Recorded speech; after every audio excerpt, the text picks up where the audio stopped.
guys, Assalamualaikum. Welcome back to my channel. Yes. Mungkin belum lagi terlambat untuk aku nak beritahu korang lah pasal benda ni, di mana satu kejadian tu aku sendiri pun tak sangka juga kejadian tu boleh berlaku dengan aku sekelip mata. Okay, so cerita dia macam ni.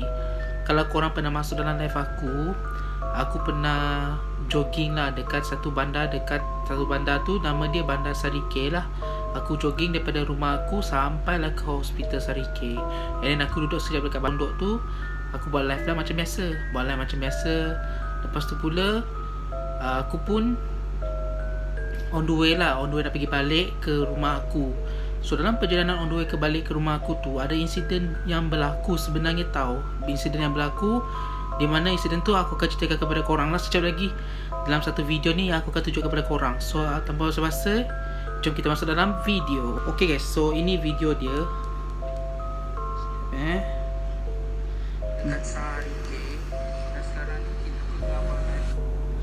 Benda ni terjadi dekat sini tau, on the way nak pergi balik tu. Inilah. Aku tengah jalan kaki lah. On the way nak pergi balik dekat Sarike lah. Balik ke Sarike pula. On the way balik ke rumah aku lah, lebih kurang macam tu. Waktu ni aku tengah jalan kaki on the way nak pergi balik ke rumah aku lah. Senang cerita lah kan waktu tu.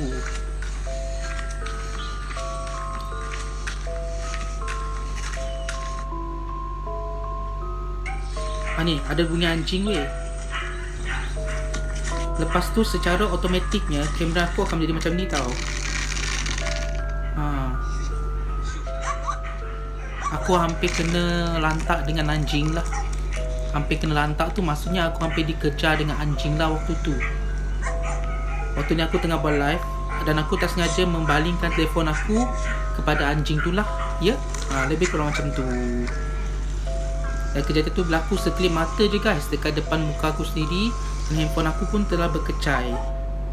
Lebih kurang macam tu lah sebenarnya tau.